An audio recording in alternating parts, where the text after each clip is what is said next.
Nice day to be downtown. Well, welcome. We don't have much of an editorial board. We're a twice-weekly paper. We have 3 editors, and you've got 2/3 of the staff. So very impressive at that. How's the campaign been going? You're gaining a little traction here in New Hampshire, it seems. We're gaining traction. You know, if you can't gain traction in this state with a message that matters, forget about it anywhere else. I mean, this is where people really do care about the issues. Yeah, this is a very politically active community. It's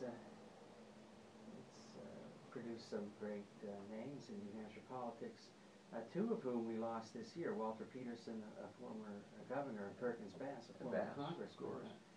Both moderate Rockefeller Republicans in their day. You seem to be one of the few moderate Republicans left standing. Would you think that's a fair representation? Well, I think I'm a sane Republican. Sane Republican? A sane Republican. I mean, my history as a governor would suggest that, you know, I'm pro-life, I'm pro-Second Amendment, I'm pro-growth. We delivered the largest tax cut the state had ever seen. We got the state back on its feet economically. It became the largest job creator in the country during my years as governor. We delivered health care reform based on the free market and not a mandate. I delivered the second voucher bill in the country for education. So if you look at my record as governor, you'd be hard-pressed to put me in any one particular category.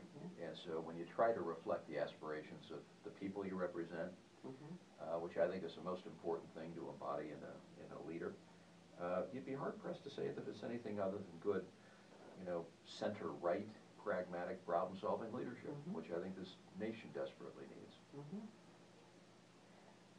Well, we're going to just jump in here in a pretty much unstructured way.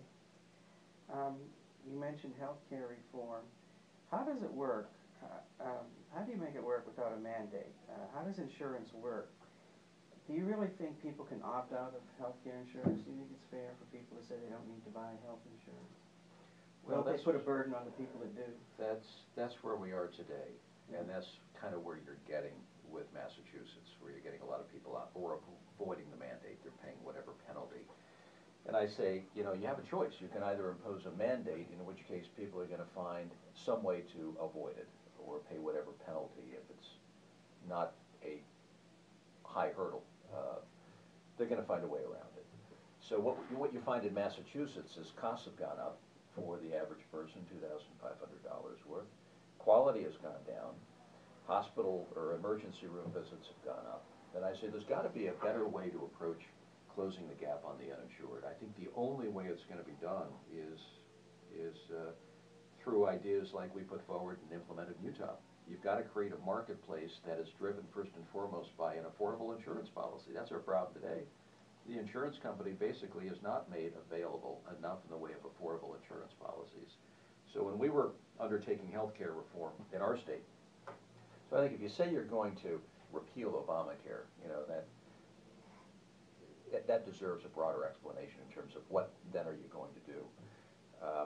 I would, as president, I'd call together the 50 governors and I'd say, Republican, Democrat, Independent, I don't care where you come from, we all want to solve this gargantuan problem. It's large and it's complicated, it affects real people.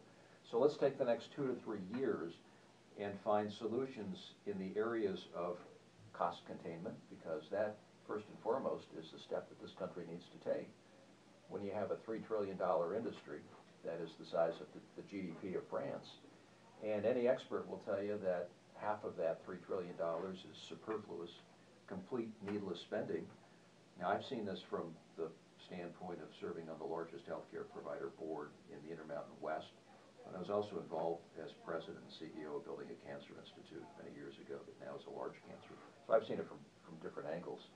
But cost containment is the issue that we really have to grapple with. You can kind of trim around the edges, but at the end of the day, you've got 50% of healthcare spending that is completely superfluous. So how do you begin to weed that out of the system? I think you have to do a couple of things, and we did this in our state, and I believe in the years to come this will prove to be efficacious. One is you've got to somehow empower patients when they walk into a doc's office to understand more about procedures, and the cost implications of their choices, of their choice. So if you had knee surgery, you got to get a picture of your knee to see how it's recovering. And you have a choice between an X-ray or a CAT scan. You know, it's $100 versus $2,000.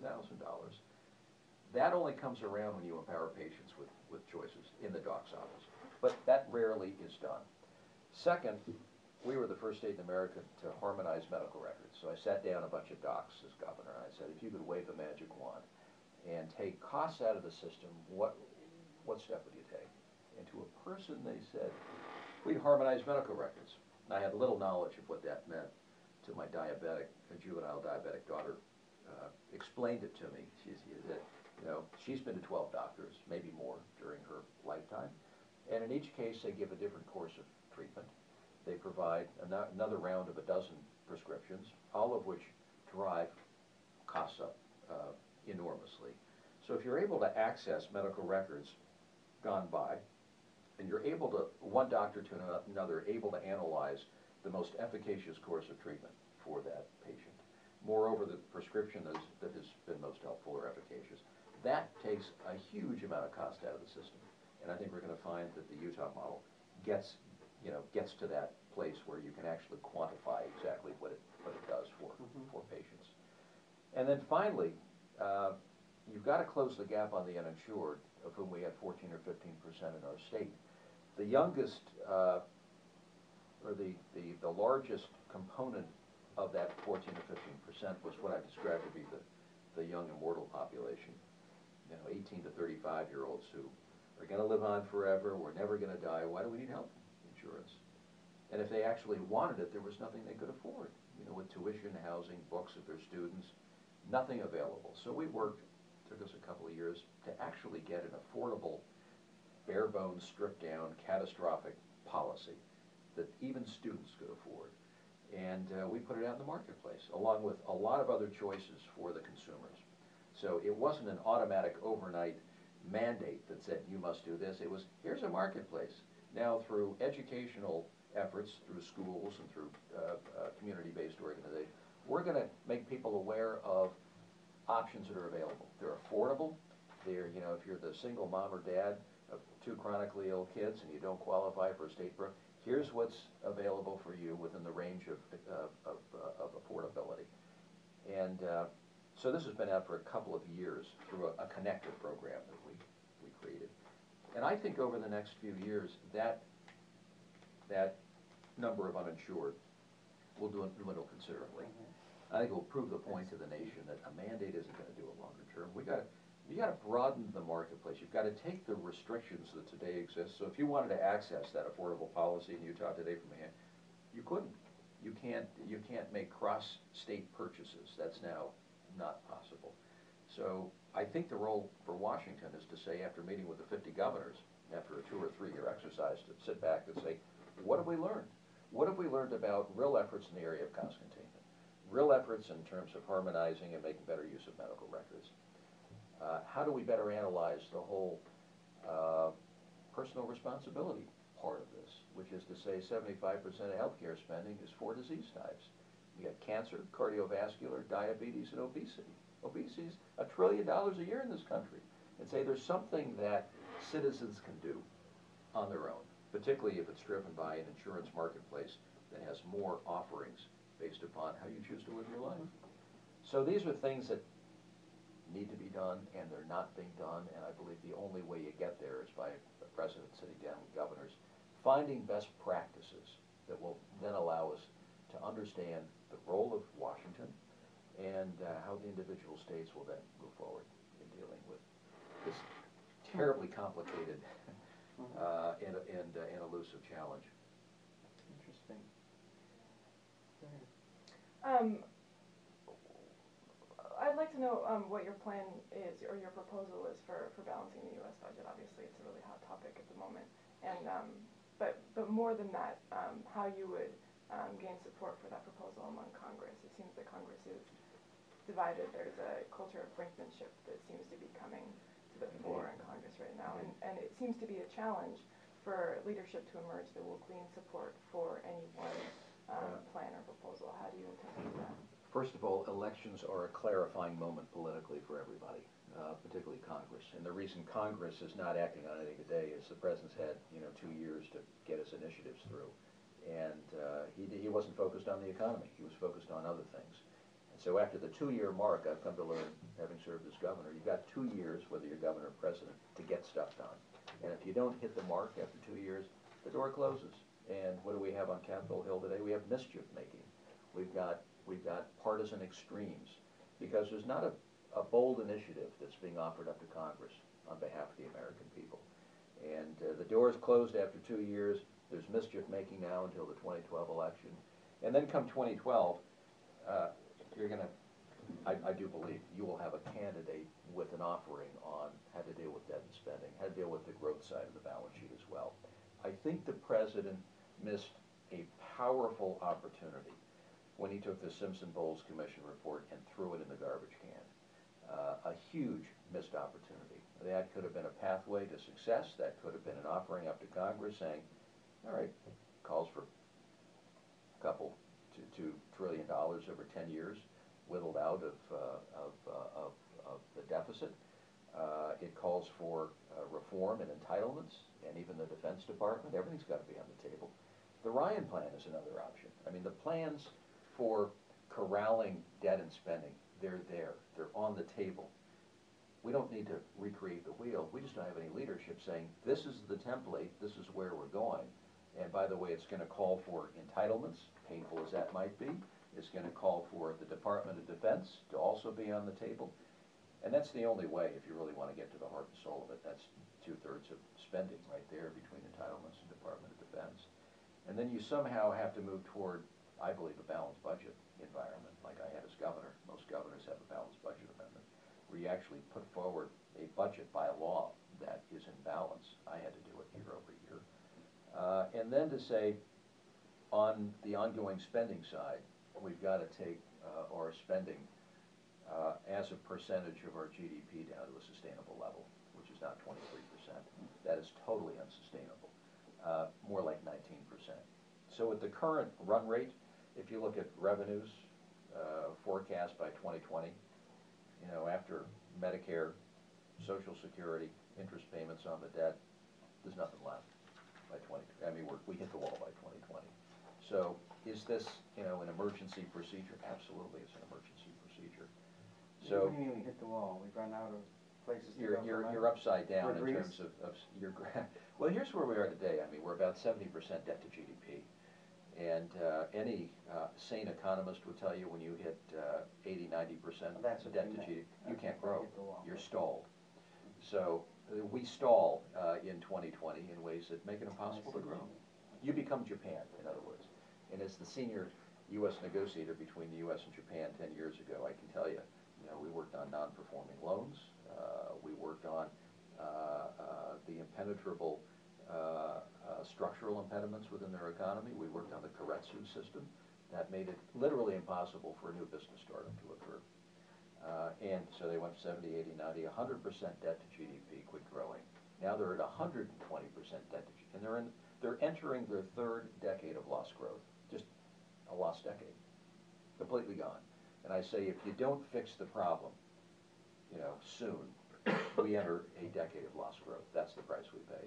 And I say this country's too good, we're too optimistic, we're too good at solving problems to let that happen to the United States. It becomes a national security. I mean, debt becomes a national security issue at that level, because you can't grow, and that then impacts your international competitiveness. Well, nothing helps like a good economy, right? I mean, in the 90s, structurally, the situation wasn't significantly different, but we weren't wringing our hands about it collectively, because the employment levels were such that the tax revenues were coming in, the budget was balanced, and we were even taking down some of the debt. So doesn't that growth, wouldn't economic growth be the best? You don't see the likelihood of economic growth recurring and helping address the problem? Oh, I do. I think growth is the other side of the balance sheet that is as important, if not more important, than getting debt and spending corralled. So we put forward a jobs proposal that the Wall Street Journal came out and endorsed as being the best of the bunch running for president. And it basically draws from what I did as governor, where we took a a good state, and we made it #1 in terms of job creation. #1 in terms of the most competitive state in America. Best managed state. We became the fastest growing state in America. We had unemployment of 2.4%. So it was about tax reform, which I put forward, you know, based on the Simpson-Bowles recommendation. It was a bipartisan approach to looking at realistic tax reform, not 999 stuff, not optional stuff. I mean, this all sounds good, but when it's Congress, it's just not practical. So you've got to put something on the table that actually works. So our proposal does that. It looks at the regulatory barriers to growth, and it looks at energy independence, which I'll be talking about later. Well, on the cost side, you alluded to entitlements. Do you favor means testing Social Security or Medicare, or do you favor taking the cap off the amount of earnings subject to Social Security taxation? Two widely proposed options. On Social Security, if you do a couple of things, I think you'll be able to preserve the commitment we've made to the people of this country since 1935. One is you've got to take the underlying assumptions for inflation longer term and tie them to real wage growth as opposed to the consumer price index. And that tweaking will be a means testing all by itself. So you take a third of the population, a higher third, you means test in a way that would suggest that a lot of people don't need Social Security today beyond a certain income category. And I think that, as an approach, is very, very important. It must be done. And second, you've got to take, you know... So did you just say you do favor means testing? Oh, absolutely I do. Okay. Absolutely I do. The higher income categories, you can find that line in terms of how you adjust the underlying assumptions for inflation, whether aggressive or less aggressive. And you means test people either out of Social Security or you limit what they get. And you say, what do you mean I don't get it? I paid into it all my life. Well, that's called a shared sacrifice. Okay. That's what the president's going to have to call on from all of our citizens. All right. And the retirement age, now that we're living 3 decades longer, somebody born in 1900 versus born today, you know, let's face it, 1935, you know, what was the average length of life? You know, 61.7 years. So you worked for 40 years, you took out 2 years, it was a pretty good deal. Today it's completely upside down. You work for 20 years, you want to take out 40 years. The return on investment is not 8%, but it's more 2 or 3%. You got fewer people paying in than taking out. So you have to do something on the retirement age. And I'd say since we're living longer, let's just take it, you know, mathematically to the 85th or 87th percentile of the average length of life. And that's kind of a sliding scale going forward. What is that right now, you know? It would be probably 67, Well, that's 68. what it is now. Maximum Social Security, 67. You were to take 85%, you're probably at 66. If you were to take 88%, pick a number there. And the number would have to take you beyond where we are today, clearly. But that is a sliding scale because we're all living longer. So it'd be older than curve. 67. You'd be into the 70 maybe. Well, for full benefits. it would be north of where we are today. Okay. It'd be north of where we are today, but between those two, Okay. Policy Oh, yeah. changes, you'd be able That'll to do save it. Social Means testing, Security. extending the retirement age for full benefits. Right now, it's 65 for partial and 67 for full. Yeah. Yeah. Believe me, I've been looking into it. And You're well briefed on it. how about the eliminating the cap on the amount of income that can be subject to Social Security tax? That alone would really have a huge impact. Sure.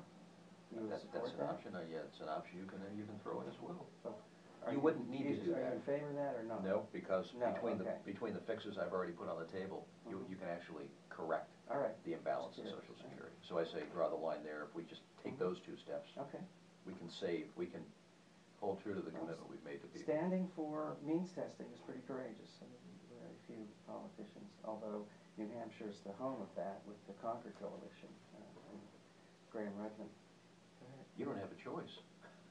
Well, you know, in terms of New Hampshire, the New Hampshire way, New Hampshire doesn't tax earned income, but it does tax interest and dividends made on investments. So it's the exact opposite of your approach. If I understand it correctly, you want to keep the personal income tax but eliminate the tax on capital gains on the argument that somebody earned that money to invest it in stock in the first place, which of course belies the notion that there is a great deal of inherited wealth in this country. So if you eliminate the capital gains tax, wouldn't you be basically saying that working people have to pay taxes on the income they earn, but rich people who make their money by investing it and getting returns on their stocks and bonds don't have to pay taxes on their income?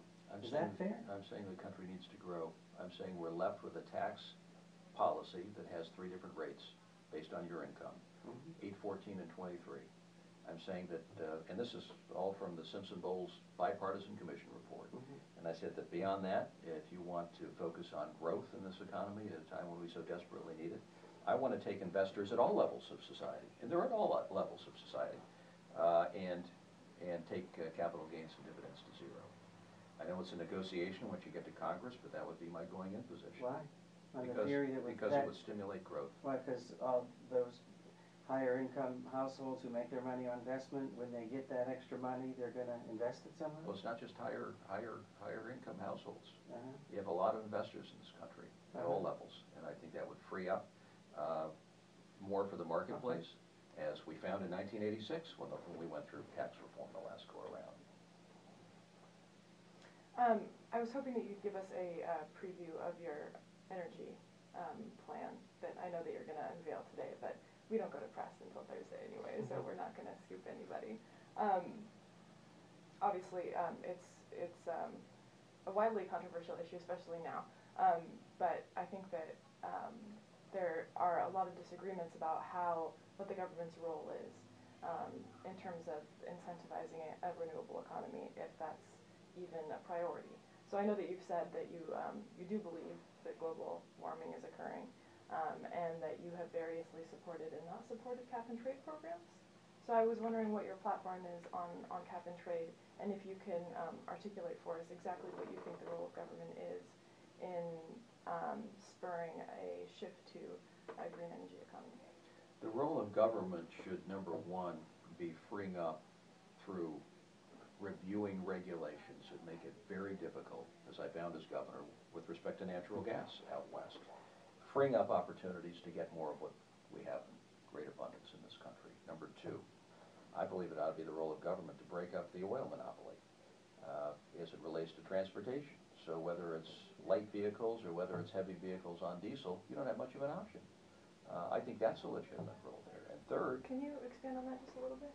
Yeah, I think that as we had with federal communications, with communication networks in the 70s, we had a monopoly, and there was an FTC review, and there was a review by the Judiciary Committee within the Senate to break that up. And today we all benefit on the communication side by having a whole lot more. I think the same thing needs to happen on oil. I think the FTC and the Judiciary Committee in the Senate need to look at the distribution network for oil and say, somebody has a huge advantage here.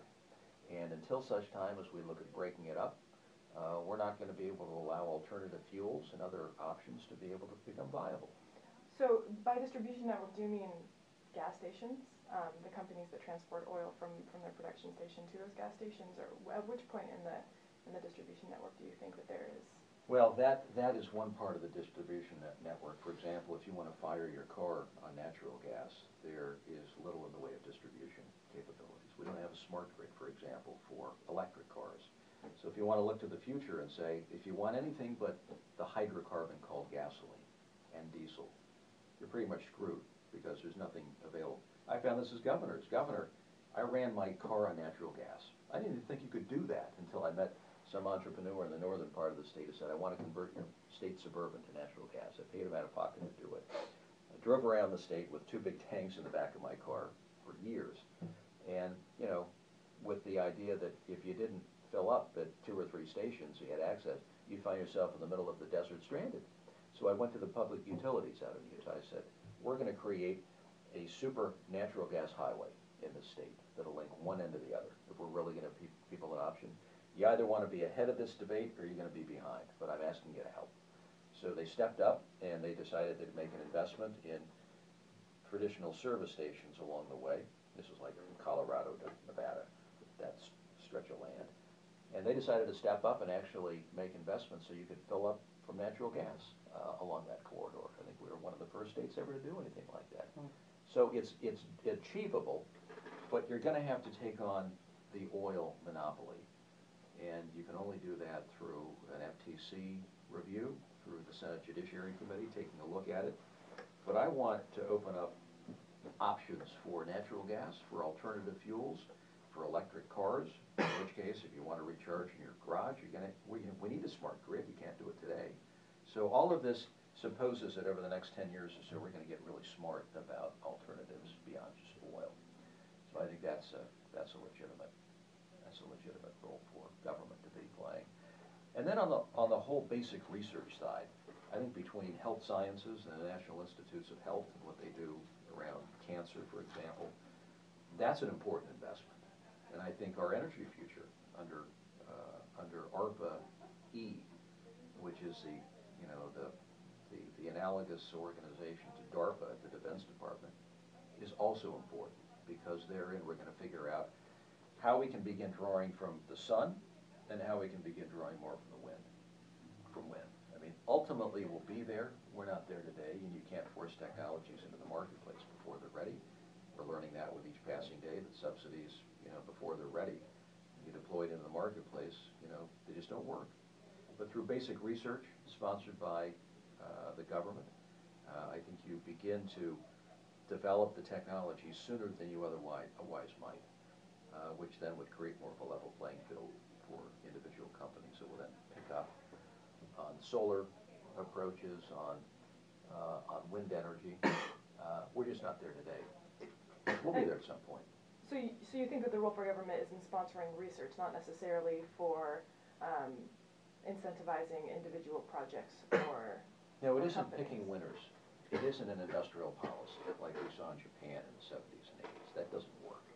And we're finding that with Solyndra, for example. And I think there are going to be a whole lot more Solyndras on both the Republican side and the Democrat side. People just finding money and going into technologies, nascent technologies that aren't ready for prime time. Mm-hmm. And you find that they're not ready for prime time. They can't compete with things like natural gas. But, given 20 or 30 years, they'd probably be viable. So where we are today is we've got to build a bridge to tomorrow. In 30 years or whenever that point is, we'll be drawing from the sun and the wind. I have no doubt about that.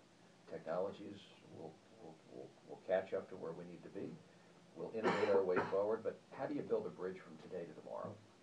And I think that will in large part be driven by freeing up materials that we can use for transportation, like natural gas, creating a smart grid, converting our fleets more and more to where they can be flexible fuel fleets.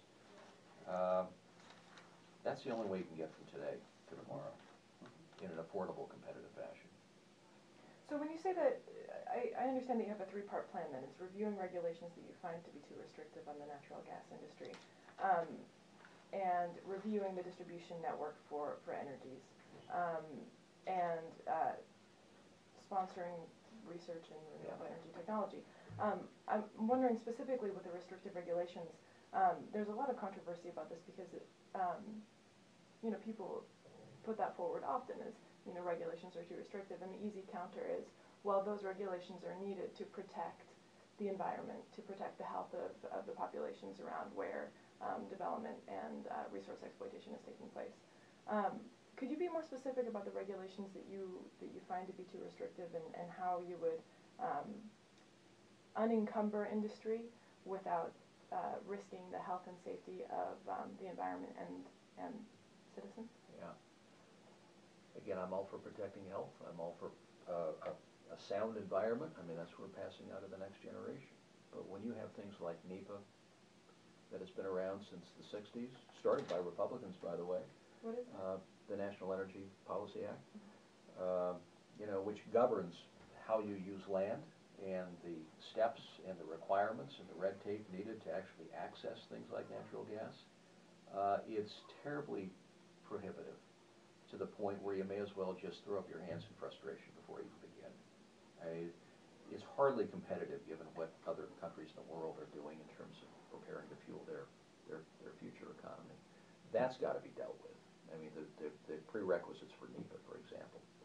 On the EPA side, just things like the restriction that was just imposed on the large vehicle fleet, which is 20 that, you know, the 20% consumer of the hydrocarbon called oil, the thought that you could transition that fleet toward natural gas, President Obama basically, through the EPA, made that impossible by putting mileage restrictions or a mileage criteria on the big rig fleet, the 18-wheeler fleet, making it impossible for them to convert to natural gas. Yet that would be the first transportation opportunity that you would logically have.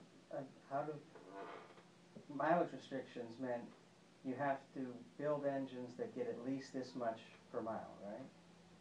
To maximize our fuel use as a country. We can't have engines that just suck up gasoline. So how does that prevent development of natural gas? I don't understand. Well, if you look at the restrictions that were just put on the 18-wheeler fleet, it makes it impossible for them to convert to natural gas. Why? You'll have to ask the White House. No, why does it make it impossible for them? It sets new criteria that are impossible to meet unless you use gasoline, unless you use diesel. Because natural gas is less mileage efficient than gasoline. There may be a problem with that at the beginning. Mm-hmm. But okay, I was having a hard time understanding that. Everyone just assumes natural gas must be more efficient, therefore you burn less of it per gallon. well, it's because engines are built, as I found in my Suburban, for gas. Okay. You know, so you make the tweaks in whatever catalytic converter or whatever, and you can basically achieve. That may be a lot of unintended consequences from the sound of it, but it's interesting. I wouldn't have thought that.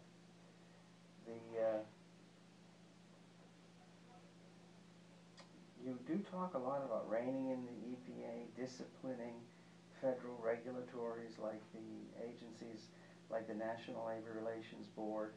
Aren't these supposed to be independent of political pressure from the president? They are, but I can't think of a more egregious violation with the National Labor Relations Board than basically picking on the Boeing plant in South Carolina and asking them to, or threatening to close them down based upon purely political motives, dealing with the politics of the state of Washington. So. You mean Democrats kowtowing to the unions? Is that what you mean? Well, politics. I think you'd have to conclude that the National Labor Relations Board is driven by politics, that they're making it, you know, threatening to uproot an assembly line for the 787 that's already been built, and through a threat, you know, looking at their relocating to Washington State, which is where the problem all started. I'm not sure that's the right use of the National Labor Relations Board. Uh-huh. I think that's bad for open market states. I think it's bad for closed shop states. If you're a governor in a closed shop state, you're not, you know, you're going out to attract investment into your state, and what company's going to want to invest if they expand into a right-to-work state? They're penalized at some level, like Boeing has been. I think, you know, the option then becomes, let's just go offshore and do it in some other country. I think that long-term is harmful to our economic interests. Yeah, interesting. Then you have things like Dodd-Frank, you know, on the financial side, which gives rise to this problem called too big to fail in our banking system, which I think is long-term harmful. You know, we can get on our feet economically. You can address joblessness through a more competitive environment, through taxes and energy independence and through regulatory steps. But so long as you have 6 banks in this country that, you know, between them have assets that equal 66% of our GDP, $9.4 trillion, that get an implied subsidy from the taxpayer, and because of that get a lower cost of capital, you know, we're setting ourselves up for another bailout. So what the regulatory reforms that have happened over the years, the regulatory measures, sometimes they go a little bit overboard. And I think this nation needs to take a good look at them and say, why is it that we're not growing like we should economically? Why is it that the creative and innovative class simply aren't deploying capital into the marketplace? And let's bring, you know, this regulatory environment at least toward a level that would be more competitive and more conducive to growth. Isn't the real problem with unleashing productivity and investment simple lack of demand? That business owners don't build new plants, because they're overregulated and their money's taxed. They live with the regulations and they live with the taxation when there's enough demand for the products they create. Well, too many operations are going offshore to meet the consumer demands of other countries like in India and China. And I say that should be occurring here. But for a difficult tax environment, but for a difficult regulatory environment, we're not rebuilding our manufacturing muscle in this country. It's hard for most Americans to understand how it's possible that these left-wing liberal socialist democracies of Western Europe have less regulation and less taxation on their people and their companies than we do here in the United States. Well, you'd have to point to the one you're talking about on taxes and on regulation. Yeah. Last I looked, in Europe, it's darn near impossible to start up an enterprise, to start up a business. So where are these places with the lack of regulation and the lower taxes than the United States? Well, you can't find them today. Okay. That's part of the problem. That's what I was wondering. It's part of the problem. At the same time, if you look at Europe, you haven't seen the depreciation in income that you have relative to inflation that you've seen in the United States. So I've heard the argument made that the higher regulation and higher rules on industry ultimately make for a more labor-friendly environment where people can demand to have their salaries at least keep up with the rate of inflation. Obviously, it's a problem in the United States, and a lot of different people say that there are a lot of different reasons for why incomes have fallen relative to inflation. Do you think that it's because we live in an overly regulated business environment, or do you think that that comes from a different place? No, wage growth is not occurring because we don't have enough in the way of opportunity in this country. We have joblessness. We have 10, 11, 12% unemployment when all is added up. Some say it's as high as 16%. You know, if you don't have opportunity, you can't put people back to work. And we're not regaining that opportunity because people aren't deploying capital in the marketplace. But they're not expanding. Wages have been depreciating since the 1970s, and we've seen, you know, growth and drops in unemployment. It's not so neatly correlated. You think but that our unemployment has always been better than it is today. We've always had a lot more in the way of opportunity to get back on our feet. We've always been a higher player in terms of overall GDP in the international marketplace. But we're losing that. And we're losing it because we have challengers, unlike the 1970s, who are taking it away. And so for the first time in a long while, maybe ever, since maybe Brazil led the world in growth in the early 1900s, we've got to look at the international marketplace and say, what are the Chinese doing? What are the Singaporeans doing? What are the Indians about to do? And say, if we keep doing it the old-fashioned way, we lose more and more. So when I was born in 1960, you know, we had 25% manufacturing that was part of our GDP. Today we're down to 9. You just can't survive as 25% of the world's economy on services alone. You got to make stuff. You got to manufacture things, put people to work. You got to export, and that's where I do believe we have a unique opportunity. We have an opening to win back some of that manufacturing prowess, to rebuild our manufacturing muscle. How? Well, the Chinese, as opposed to putting out 8, 9, 10% economic growth rates as they have for 30 years, are experiencing domestic challenges. Inflation is on the rise, 5 to 10%.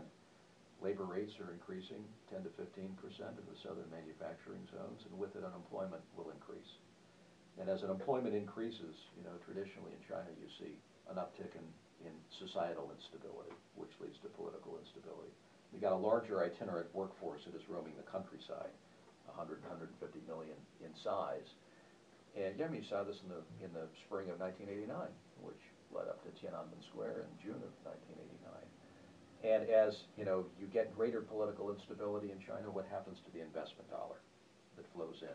Now it's just sort of a knee-jerk investment in China because it's apparently the low-cost place to go. No longer is it the low-cost place, but that investment dollar internationally that kind of always looks to China is going to look for an alternative market. And if we're smart here, we'll get our competitive environment together in terms of tax rates or regulatory environment, and we'll win back that manufacturing dollar. It's got to go somewhere.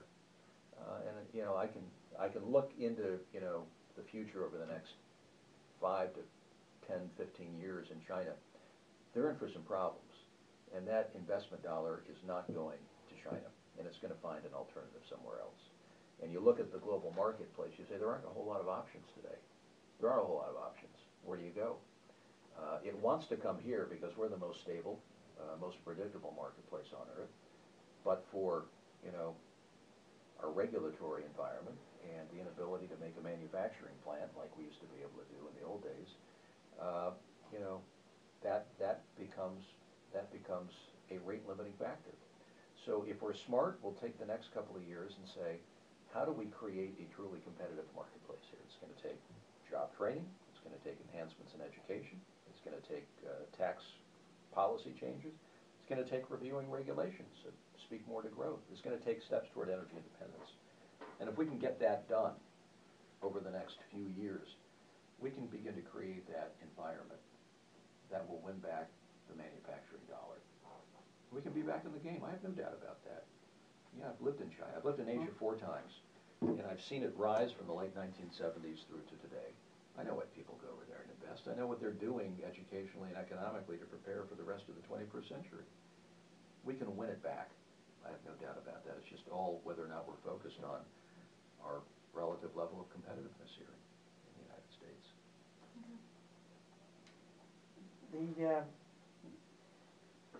How about your position on one of the big political questions that's fostered the gridlock in Washington for 3 years now, at least, the Bush tax cuts? Should they be made permanent for everybody? Should they be made permanent just for the middle class? Should they be eliminated on incomes over 250, on incomes over $1 million? Where do you stand on that? Well, that will all be taken up, subsumed, overtaken by the tax policy, the tax program that I'm putting forward, which basically calls for the elimination of all loopholes and all deductions. Including the home mortgage deduction? Oh, Including so home you're a flat mortgage. tax person. Well, it's 3 rates. I did a flat tax when I was governor. That's what I did as governor. So a lot of people talk about I actually did one. And so I worked with the legislature. Flat income tax in Utah. Yeah, we took it down 30%, and we took out, I didn't get all the deductions out, although my going in position is if you want a lower tax, you gotta raise the revenue from someplace, you gotta reinvest it in the tax code to get there. So on the corporate side, similarly, taking it from 35 to 25% and paying for it by phasing out corporate welfare, phasing out subsidies. No deductions for depreciation, Nothing. investment, No, nothing. no bailouts. This is how much profit you made, you pay us whatever. That's right. No corporate welfare, no subsidies, of which we have $90 billion worth in the country. So there's going to be a lot of unemployed corporate tax attorneys and CPAs. Well, considering we pay, $500 billion a year to comply, yeah, that would be one byproduct, no doubt about that. Okay. So that's what I'm calling for. And what would the tax flat policy. rate be on wage earners? It would be 8, 14, and 23. As your income goes up? As your income goes up. And no health care deductions, no head of household, no mortgage interest, none of that. Just how much you earn this much money, you pay that much tax, That's period. Right. Everybody does a 1040 EZ. That's right. Okay, interesting. Well, You mentioned subsidies, eliminating subsidies. Do you, across the board, do you stand for eliminating all agricultural subsidies, all energy subsidies, everything? ethanol, That's why cow buybacks, all that That's why I'm not campaigning in Iowa. Okay. Now, we have, Is that a if yes? you look at agriculture alone, we have probably $19 billion in subsidies. So, if you want, I won't get into the international trade negotiation implications, but so the French subsidize, the Japanese subsidize, everybody's backed up with the subsidies because the United States won't move on basic agricultural subsidies. And I say it distorts the system more than anything else. I mean, look at the price we're paying per gallon of ethanol and the subsidy that is inherent in that. Look what it does to corn prices throughout the system. It has a distorting effect. Whether it's grain for livestock or whether it's exported to sub-Saharan Africa, it's not the way we should be conducting business. So I'm calling for the elimination of all subsidies. We can't afford it anymore to begin the exercise. It's not like we have that luxury. I have another question. There has been quite a lot of recent press that tries to take a deeper look into the significance of having two Mormon candidates in the field this time around, and trying to parse out what that means and what the influence of Mormonism may be on a candidate's platform. And it seems to be quite a lot of conjecture, so I'd like to ask you directly how you think your faith informs your political platform. Well, there are two Catholics in the race. I don't think But we've had a Catholic president before. Sure, and remember the talk in 1960? You know, the talk about the cult, is he going to kowtow to Rome, Vatican, and everything else. I think it should play zero role in the presidency. And some people wear religion on their sleeve. I wear it in my heart. I'm married to an Episcopalian, someone who was raised Episcopalian. My kids have gone to Catholic schools. I've got a daughter from India. I have a daughter from China. I think it matters very little to most people. Although every time that this question has come up in a political race, there has been the question of those, ninth hour moments where you look to your moral framework to inform a decision that you make. So ultimately, it does weigh in on political platforms, and also about those decisions that you make under pressure. And so I'm wondering if you think that it distinguishes you at all from other candidates who have maybe more traditional religious backgrounds, or you think that it's really a non-issue. I think it's a total non-issue, truly. I mean, where is it you draw your inspiration from? Last week I was in New York, and I went to visit, the graveside of my rabbi from Utah. Took me to the graveside of the Rebbe, one of the great rabbis in recent memory, to pray for my well-being. I derived inspiration from that. I saw the head of the Southern Baptist congregation when I was out in Utah this last week, Franz Davis, whose church I attended regularly as governor. I wanted to prove the point as governor that I wasn't a subsidiary of any one religious organization, that they all mattered. So do I derive inspiration from multiple sources? Absolutely I do. Mm-hmm. One last question, since we're approaching time, and it's another big issue is immigration and your position on immigration, particularly the status of the however many million illegal aliens or undocumented, depending on your language choices. Do you favor a path to citizenship for them? Should we just try to round them all up? Or should we make situations so difficult we create this phenomenon that some conservatives call self-deportation? And yet at the same time, with an aging domestic population, we need immigration to bring the young people into the country to support the Social Security that I hope to be drawing in 10 years. So They're all paying in. And they're all paying in, and we want to ship them out. Well, I don't. Well, then tell us what you want to do then. Well, yeah, I'm as concerned about legal immigration as I am illegal immigration. You got to prove the point that you can somehow secure the southern border, or at least work with the 4 border governors down south to provide some element of security along the border. I've been down on the border with my National Guard troops when I was governor, putting up technology and fence and that kind of thing. And I think that will be done at some point. And beyond that, it's a question of what do you do with people who are living in the shadows. You've got 10, 11, 12 million people living in the shadows. And as governor, I was in favor of the DREAM Act. I don't think you were. I don't think you can punish kids coming into this nation who had no say over the destiny and create a bifurcated society. If they earn their way forward, they ought to have a shot at opportunity. So you think the children of illegal aliens born in this country are American citizens and should remain such? Well, that's what our Constitution spells out. Right, of course. Okay, what about their parents, though? Well, we have to find some, so you have a choice. You either round up 12 million people and send them off, or you deal with the reality of the fact that they're here and working and productive and in the shadows, which is not where you want them to be.